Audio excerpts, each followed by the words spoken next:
아, 결국엔 또 수원 가서 갈비를 드셨네요. 네네. 예, 심지어 그 먹는 모습이 슬로우로. 맞아요. 아우, 간이네.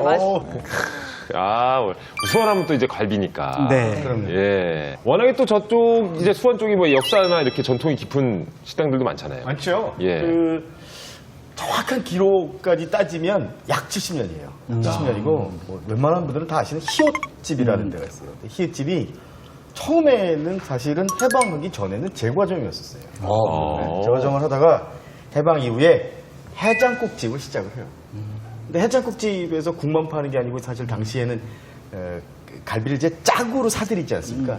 왼쪽 오른쪽에서 짝으로 사드리면 그걸 해장국으로도 쓰지만 나머지 갈비에 붙어있는 맛있는 살들을 가지고 굽기 시작을 하죠. 이게 소문이 나기 시작을 했는데 한 가지 특징이라면은 일반적인 갈비를 드셨던 분들 같은 경우 조금 가서 오해를 하실 수도 있어요. 이 맛이 뭐 이래 할 수도 있어요. 수원 갈비는 소금하고 참기름하고 파만 가지고 해요.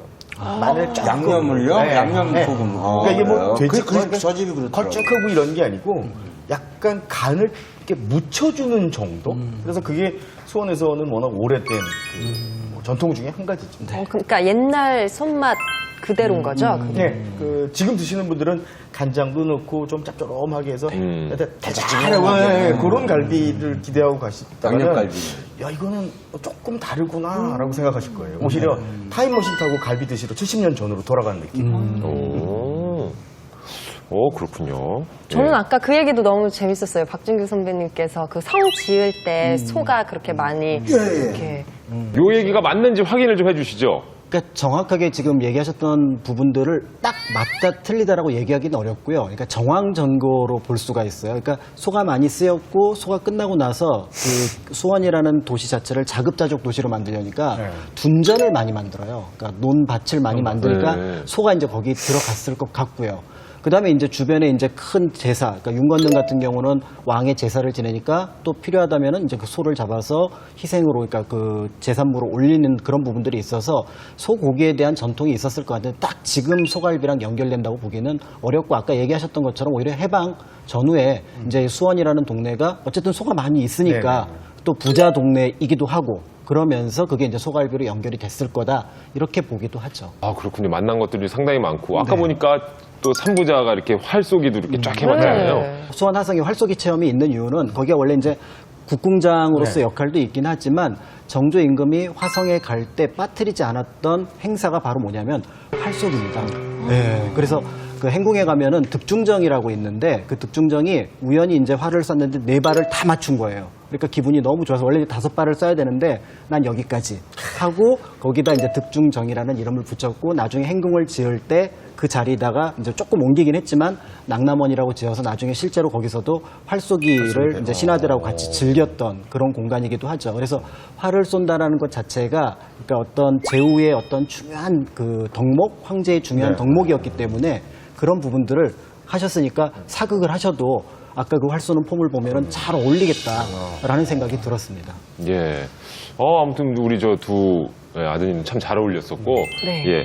그리고 보니까 저 활쏘기가 어렵긴 어려웠나 봐요. 그러니까 정조가 4발을 다 명중했을 때 득중정을 만들었다. 네. 근데 지금 딸랑 하나밖에 없는 거잖아요. 이제 사실은 그게 뭐냐면 그 4발까지 맞추고 5발 맞추는 거는 자만심을 갖기 때문에 거기서 나는 멈춘다라는 진정한 자만심의 표현이죠. 진짜 좀 갖다 붙인 냄새가 좀 나. 저희가 그 깊은 뜻을 네. 어찌해야 되지 않겠습니까? 예. 자, 그럼 이제 숨은 수원 찾기 이번에는요. 수원성이라고도 불리고 조선시대 최대의 명당이자 효심이 깃든 수원 화성에 대해서 살펴볼 텐데, 자, 지금까지 아버지와 함께 또 멋진 여행의 스페셜 가이드로서 활약해 주신 우리 종혁군 그리고 종찬 씨, 우리 두 아드님에게 좀 박수 부탁드리겠습니다. 고맙습니다.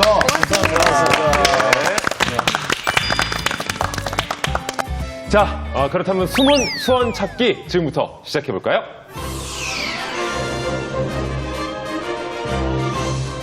교통이 사통팔달로 발달한 도시 수원. 조선시대 정조는 이곳에 상업 중심의 경제 도시를 만들었는데요.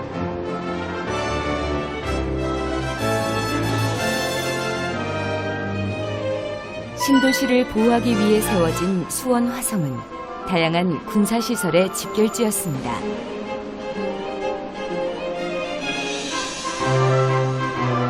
성의 얼굴은 한양에서 들어오는 관문인 북문, 바로 장안문인데요.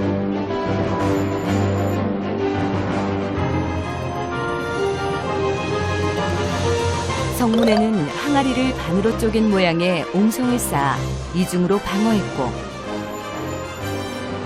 낮은 담장에는 구멍을 뚫어 적에게 모습을 감추고 외부를 감시했습니다.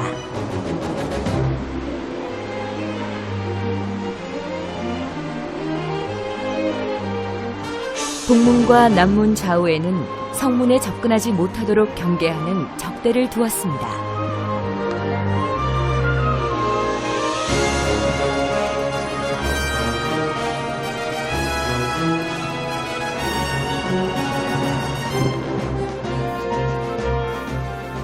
화성에는 4개의 성문 외에도 비밀 통로가 5개나 있는데요. 깊숙하고 후미진 곳에 앞문을 만들어 적이 모르게 드나들었습니다.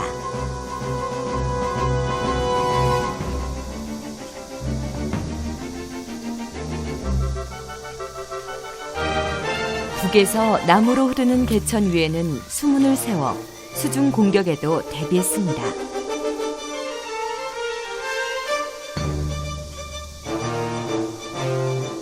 성곽 내부에서도 다양한 시설물들을 발견할 수 있는데요. 지형이 높은 곳에 적진을 감시할 수 있도록 강로를 세웠고, 비상시 인접한 성에 연락할 수 있는 봉돈을 만들었습니다. 봉수대와 성벽을 합쳐 만든 봉돈은 우리나라에서 화성이 유일합니다.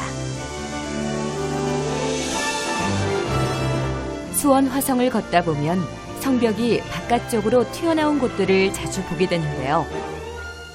꿩처럼 자기 몸을 숨기고 바깥을 살피기 좋아서 칠하고 불리는 시설입니다. 그리고 칠을 변형한 포루가 있는데요. 기둥을 세우고 지붕을 얹은 포루는 병사들이 몸을 숨기고 대기하는 시설이고, 성벽에 지붕이 바짝 붙어있는 포루는 화포로 적을 공격하는 시설입니다. 수원 화성은 화포로 전쟁하는 시대에 맞춰 칠을 잘 활용했습니다.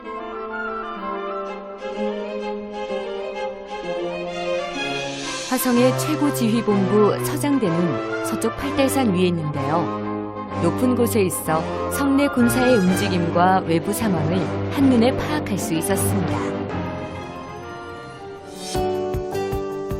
조선 후기 건축기술의 꽃이었던 수원 화성은 일제강점기와 한국전쟁을 겪으며 부서지고 무너졌지만, 공사 과정을 정확하게 기록한 덕분에 완벽하게 복원될 수 있었는데요.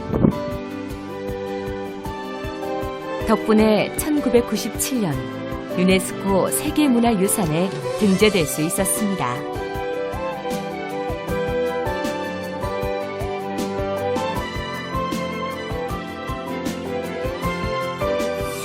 저희가 수원 화성을 둘러봤는데요. 네. 이 수원 화성에 얽힌 정조와 사도세자 간의 네. 뭐 스토리라든지 이런 건 저희가 대충은 알고 있습니다만은 간단하게 좀 정리를 해주시죠. 조금 이제 좀 그 사연만 얘기를 하자면 네. 11살 때 뒤주에 갇혀서 죽는 아버지의 모습을 보죠. 네. 그리고 25살에 왕 위에 올라갑니다. 어렵게. 아마 할아버지가 지켜주셨고 네. 자신의 어떤 지혜를 바탕으로 했겠죠.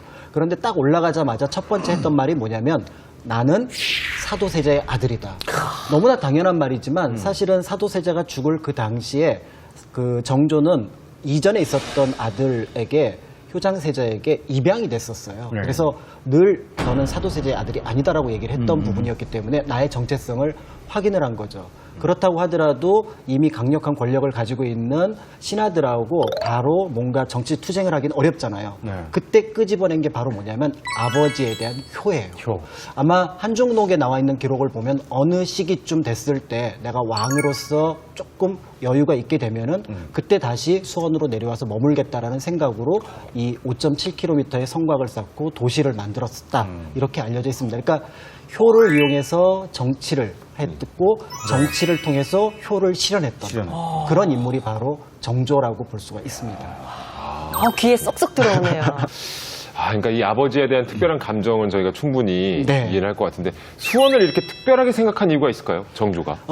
정조가 이제 수원을 만들 때 사실은 정조 임금이 언뜻 생각하면은 효 때문에 화성을 만들었다 그러면 갑자기 정조가 폭군이 돼요. 네.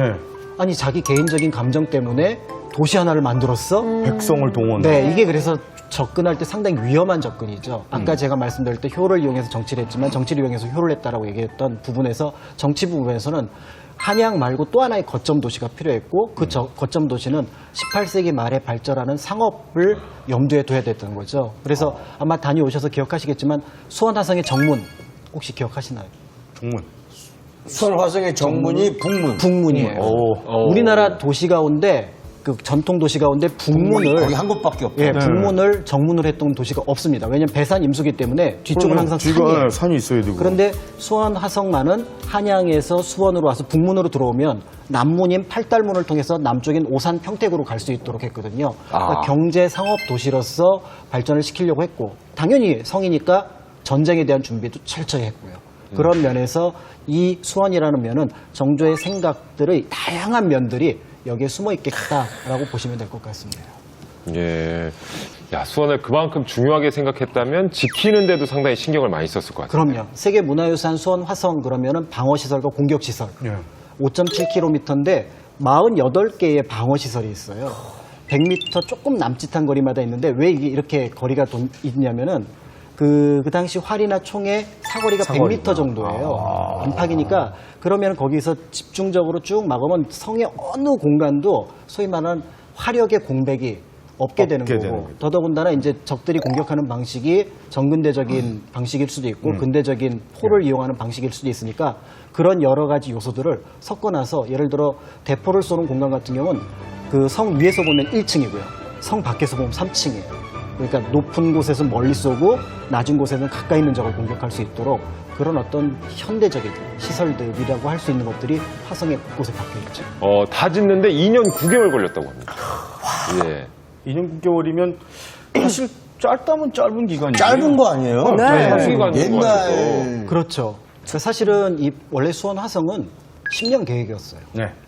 근데 근데 2년 9개월만. 그 2년 9개월도 사실은 그 중에 6개월은 쉬어요. 오. 왜냐하면 이번 여름 정말 더웠잖아요. 더웠죠. 네. 그런 여름에 만약에 토목 공사를 해본다고 생각을 해보세요. 아우. 그때는 멈춥니다. 그렇게 멈춘 시간이 무려 6개월이나 돼요. 그 멈출 때 뭐 했을까요? 그러니까 그때는 완전 쉬도록 했던 건데 이게 이제 이렇게 짧아졌던 이유 중에 하나는 뭐냐면 계획이 철저했습니다. 그래서 설계도를 정약용보고 한번 만들어 봐라 얘기를 했고 돈 다 준비해 놓고 인부들 다 하고 했고 그다음에 심지어는 축성하는데 제일 힘든 게 뭐냐면 돌 쌓는 거거든요. 네. 돌 쌓는 기계들 다 만들어 놓고 자 이제 시작 했는데 사실은 돌을 또 멀리서 갖고 와야 되는데 가까운 곳에 돌이 있었단 말이죠. 그러니까 돌 갖고 와서 만들었는데 깎고. 네. 근데 왜 또 인부들이 다 준비가 돼도 왜 그 좀 이렇게 끌려가는 느낌이 되면은 좀 못하잖아요. 네. 근데 그날 일당을 정확하게 챙겨서 줬어요. 그래서 심지어는 오전에 하고 오후에 예를 들어서 애 유치원 데리고 와야 돼요 하면은 오전 일당만 챙겨주고. 이렇게 하니까 좋고 그다음에 지금도 왜 높은 분들이 오면 약간 가슴 설레는 게 있잖아요. 근데 임금님이 공사 현장에 수시로 나와요. 수시로 나와서 이렇게 더울 때 막 일을 하고 있으면은 응원해줘요. 예, 응원만 해주면 것 넘어서 약을 하나씩 줘요. 네. 이게 더위를 피하는 약이다. 그러면 생각해 보세요. 임금님이 하늘같은 임금님이 와서 여기다가 한약을 하나씩 줘요. 그러면 척서단이라고 하는 약인데 그게 성분이 좋을지도 모르지만 좋지 않다고 하더라도 밀가루 그냥 해서 했다고 하더라도 플라시보 효과가 있어요.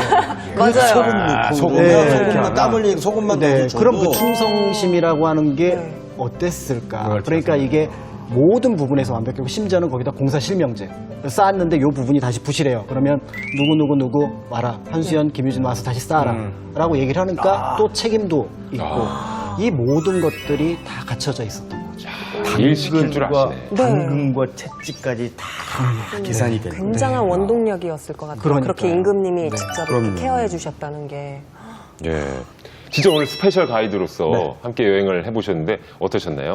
제가 뭐 한없이 즐겁고 재밌었고, 근데 우리 애들은 중간중간에 이게 재밌는지, 애들이 좀 피곤한지, 더운지, 솔직히 네. 눈치 보고 좀 다녔거든요. 맞아요. 근데 뭐 화면 보니까 예쁘게 잘 나왔네요. 그래서 애들도 지금도 좋아하고, 그래서 아까도 말씀드렸지만은 집사람 데리고 요 코스 그대로 한번 밟아보고, 갈비도 먹고, 그 정지에 앉아서 달에 대해서 물어볼 것이고, 그 전에 한 30개 될 거예요. 지집이 풍부한 사람이라 네. 그 시간을 다시 한번 즐겨보도록 하겠습니다. 알겠습니다. 오늘 21곳 찾기 수원 여행은 여기까지입니다. 저희는 다음 주도 역시 시즌2로 가족 테마를 주제로 한 여행 들고 다시 찾아오겠습니다. 다음 주 토요일 밤 9시 55분 잊지 마세요. 21곳 찾기 시즌2입니다. 고맙습니다. 감사합니다. 감사합니다. 수고하셨습니다.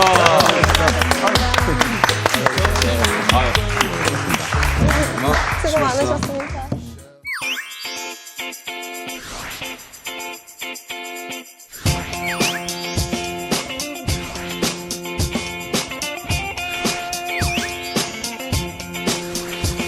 For once in my life, I have someone who needs me, someone I needed so long. For once I'm not afraid, I can go where I need. 저도 저 아나운서를 했었지만은 진짜 그 입 탐나네요, 진짜. 야, 박사님 그 입이 정말 Well, my heart used to dream my